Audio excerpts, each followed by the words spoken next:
Ei, gente, tudo bem? Tô aqui hoje para dar sequência à nossa série de resenha dos livros da Bíblia. Hoje eu vou falar sobre o segundo livro da Bíblia, o livro de Êxodo. Se você não assistiu o primeiro de Gênesis, eu vou deixar no card aqui em cima. Não perca tempo, vai lá conferir, ok? Então, gente, como eu já falei, o livro de Êxodo é o segundo livro da Bíblia. Ele faz parte também do Pentateuco, que são os 5 primeiros livros da Bíblia escritos por Moisés. Ele provavelmente foi escrito entre 1440 e 1400 a.C.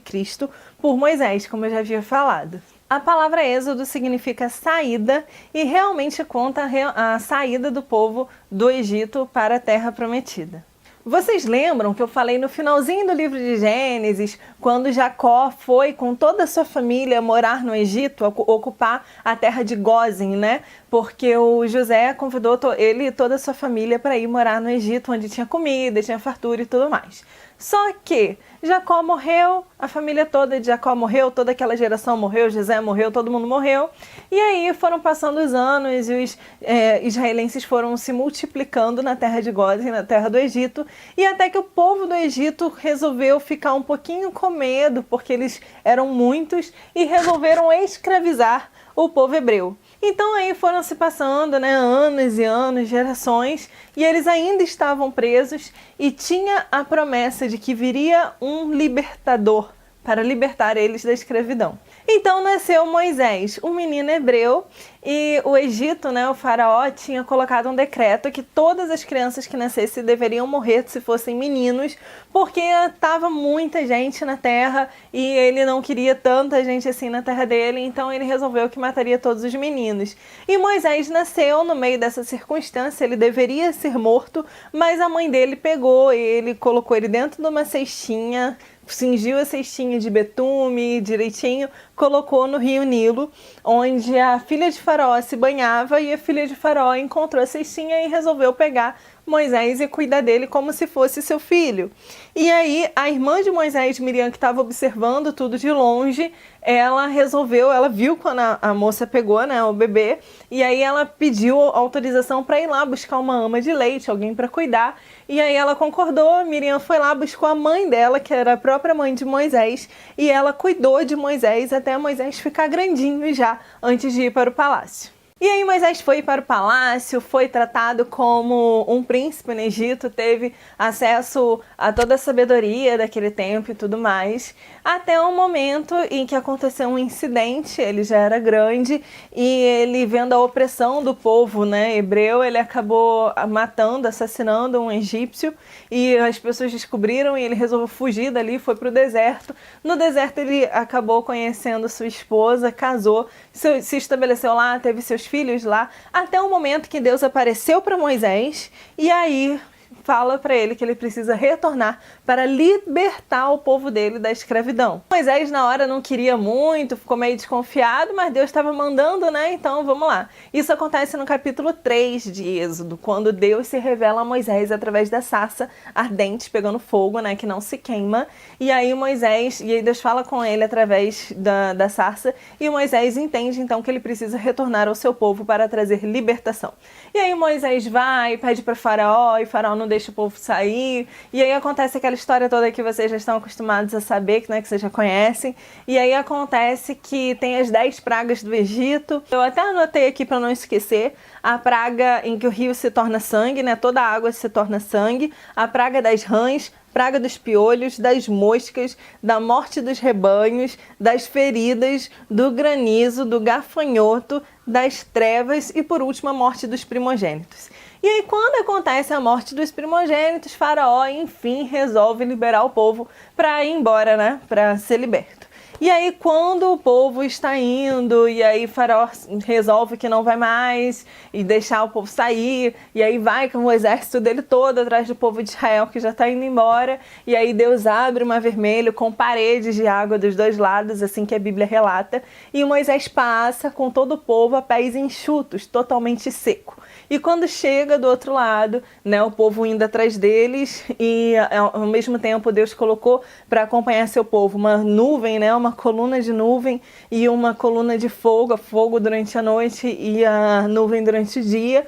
Vocês sabem que no deserto tem essa situação de temperatura muito, muito, muito quente durante o dia e extremamente fria à noite. E aí Deus protege seu povo dessa forma. E quando Moisés chega lá do outro lado, o que acontece? O mar se fecha e aquele povo todo morre afogado. E aí Moisés glorifica Deus, canta os hinos dele lá, que saem do coração dele. A irmã dele também, Miriam, pega o tamborim junto às mulheres e começam a dançar e oferecem uma festa a Deus no deserto. Só que essa história não acaba por aí. Eles continuam vagando pelo deserto há alguns anos, então acabam passando por várias situações assim de falta d'água e Deus dá o livramento, falta de alimento e Deus manda o maná do céu. Então o tempo todo Deus esteve provendo o que o seu povo precisava no deserto. E aí Deus falava cara a cara com Moisés lá no monte. E toda vez que Moisés subia, ele ficava ali alguns dias, só ele e Deus ali na presença de Deus. E a intimidade era tanta que ele chegou a ver Deus, não totalmente assim, né? Deus fez um acordo com ele, que ele ficaria na fenda de uma rocha e Deus colocaria a mão em cima e Deus passaria e aí Moisés poderia ver as costas dele depois que ele passasse.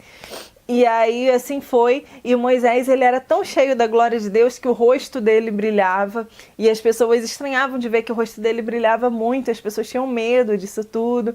E aí Moisés continuou seguindo o povo dele, teve aquele momento também que Deus quis falar com o seu povo e Moisés reuniu o povo e todo mundo foi ali à beira do monte e lá em cima Deus se revelou com fogo, com relâmpagos e Deus falava com eles e eles ouviam a voz de Deus. Um momento lindo, né? O soar da trombeta, a coisa mais linda do mundo. E depois de relatar toda essa fase de deserto, de livramento, né, de libertação do povo, ele então entra numa outra fase, né, numa outra partição do livro de Êxodo, que eu chamaria de aliança, que é quando Deus traz os 10 mandamentos e ele faz uma aliança com o seu povo através dos mandamentos e também, além dos 10 mandamentos como a gente conhece, ele também deu outras leis que Moisés, né, ali na intimidade dele com Deus, eles resolveram colocar em relação a ética, em relação a moral, valores, responsabilidades.